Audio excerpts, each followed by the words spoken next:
For this recipe, we're going to be making the best ever tres leches cake. I have my dry ingredients that I'm mixing together. I have 1 cup of flour, 1.5 teaspoons of baking powder, and 1/4 teaspoon of salt. Next, I have 5 large eggs that I've separated, and I'm going to be mixing with about 3/4 of my sugar. My sugar in total is 1 cup. And I'm just going to be mixing this until this turns a pale yellow. I just have this hand mixer on low speed. We're not going to do this too high. We're just wanting it to turn creamy and pale, like this color here that you're seeing. Next, I'm adding in 1/3 cup of whole milk and 1 teaspoon of vanilla extract. And we're just going to be adding this in with our dry ingredients. You just want to make sure that you get most of this out of the bowl. Use a rubber spatula if you need to. We're just going to be mixing this. You don't want to use a hand mixer really on this. We just want to mix it just to barely get it mixed. We don't want to over mix it. Next, we're going to be whipping our egg whites. I have the 5 egg whites from my 5 eggs, and we're just going to be using our hand mixer on medium to high speed, and we're just going to mix this until it starts to form stiff peaks. Next, we are adding in the remaining of our sugar, and we're just going to continue to mix this just a little bit, not a whole lot. After that is mixed, we're going to be putting this into our cake batter. We are just going to be folding this in with a rubber spatula. You do not want to use your hand mixer for this part. We just want to lightly fold it in, just like I am doing, until it is all mixed together. Next, we're going to be putting it into an ungreased pan, and we're going to be baking this cake at 350 degrees for 20 to 25 minutes, or until you can pierce it with a toothpick and you get no batter on it whenever you take it out. And while this cake is baking, you want to go ahead and make your milk mixture. You're going to add 1 12-ounce can of evaporated milk, a 14-ounce can of condensed milk, and 1/4 cup of whole milk to a bowl, and we're just going to whisk this lightly until it all mixes together. You just want to make sure that none of the condensed milk sticks to the bottom of the bowl. After that's done, you're going to let your cake cool. Once you get it out, you don't want to poke these holes while it's still warm, or you will mess up the top of your cake. So you're just going to take a fork and lightly poke some holes all over the surface so that the milk mixture can go down the cake easier. And we're just poking all around. Make sure you get them on the sides.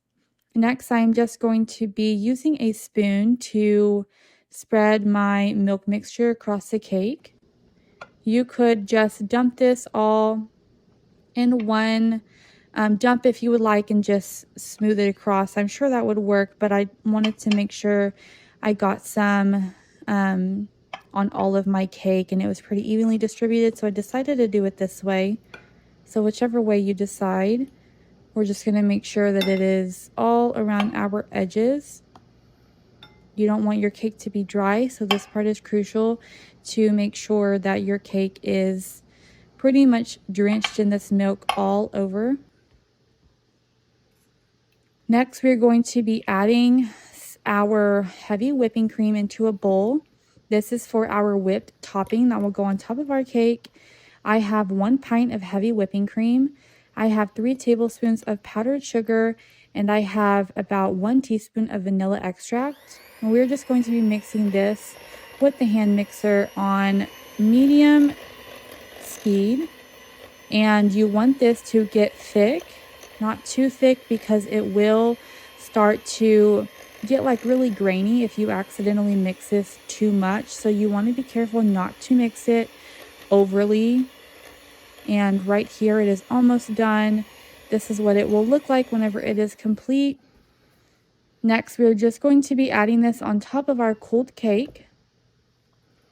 And I almost forgot to say, after we add on our milk mixture onto the cake, you want to refrigerate this cake for 1 hour. You could even do overnight. before you add on this whipped topping, just so that our milk is able to completely saturate our cake and it is cooled down completely.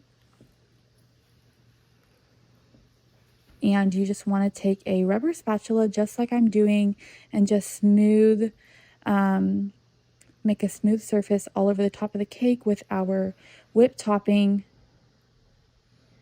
And this, it turned out so good. Perfect. I'm just going to sprinkle some ground cinnamon for topping. This is optional. If you don't want to add it, you don't have to, but I think it gives it a nice flavor. If you want to add some cut strawberries over the top, that's also a really good option. Just whatever you prefer on your cake. I added a couple strawberries just for garnishing looks, and I am going to slice into this. It turned out so good. The best tres leches cake I've ever had. I'm just going to cut a slice so that I can show you guys the final result. Make sure that you cut around all the edges so that nothing sticks to the pan. And this is what it should look whenever you are complete and it is done. This turned out so good, you guys. You have to try this recipe, and if you do, be sure to let us know. And as always, follow our channel for more recipes.